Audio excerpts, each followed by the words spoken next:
கூப்பிட்டு வந்துட்டாங்க. இங்கே வந்து ட்ரீட்மெண்ட்டுக்கு பார்த்தோம்.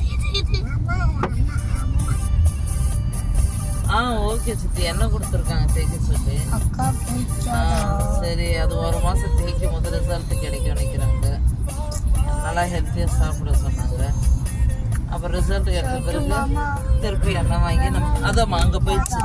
அப்பா அக்குது பாரு, 3 வண்டி நின்றுட்டு இருக்கு வெளியே. ஆள் வராங்க, கூட்டம் இருக்கு. அதாங்க இல்லை 3 நாள் இல்லைங்களா, அவங்க ஆயில் ஒரு வாட்டி அப்ளை பண்ணி காட்டுறாங்க எப்படி தடவணுங்க. சும்மா மைல்டாக அப்ளை பண்ண. ஆமாங்க, டயட்லாம் கொடுக்குறாங்க. அது இங்கேயே இருந்து ரெகுலராக ட்ரீட்மெண்ட் எடுக்கணும். இப்போ ஆகாது, மந்த்லி ஒன்ஸ் வந்தே ஆகணுன்ற மாதிரி இருக்குது. சரி, அதான் நாங்கள் வெளிநாட்டில் கிளம்பிட்டோங்க சித்தி.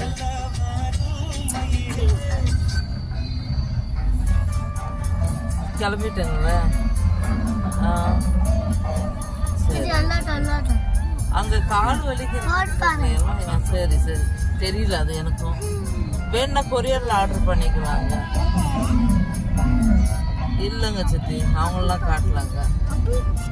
இது ஃபர்ஸ்ட் டைம் போகிறோம் இல்லைங்களா, ஃபர்ஸ்ட் எப்படி பாப்போம் தான் போனது. அவர் இறந்துட்டு இருக்கிறாரு ஆக்சுவலாக. நான் அந்த பெரியவர், அவங்க பையன் தான் பார்க்குறாரு இப்போ புதுசாக. சரி, இது பார்க்கலாங்க இவங்க ரிசல்ட் எப்படி இருக்கும். அதுக்கப்புறம் பார்க்குறது.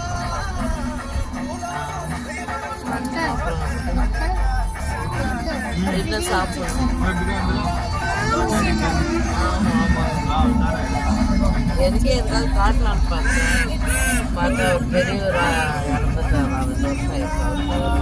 அவங்க பையன் தான் இப்போ. சரி, இவருக்கு இது பணம் ரிசல்ட் நல்லா இருந்துச்சுன்னா அதுக்கப்புறம் அப்படின்னு வந்துட்டாங்க. ஆமாங்க சரி, ஆமாம் ஆமாங்க.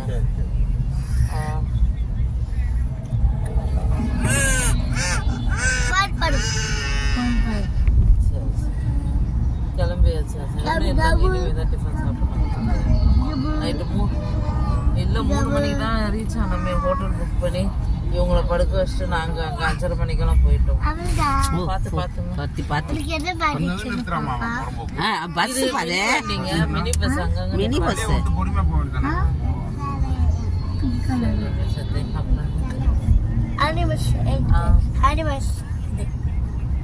ஏறிட்டேன் சித்தி. டிஃபன் சாப்பிட்டு கிளம்புவோம் அப்படியே. இல்ல வண்டி முன்னாடி போயிருக்கு பஸ்.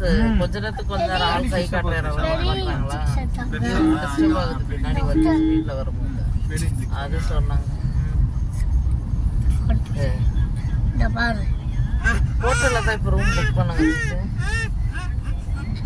அங்க தங்குற இல்ல அங்கெல்லாம் இல்ல. அந்த சும்மா இரு சாய்ஷா கம்மன் இரு. ஆமா ஆமாங்க, அப்படிதான் இருக்குங்க. வெளியே தான் ஸ்டே பண்ணோம். அப்புறங்க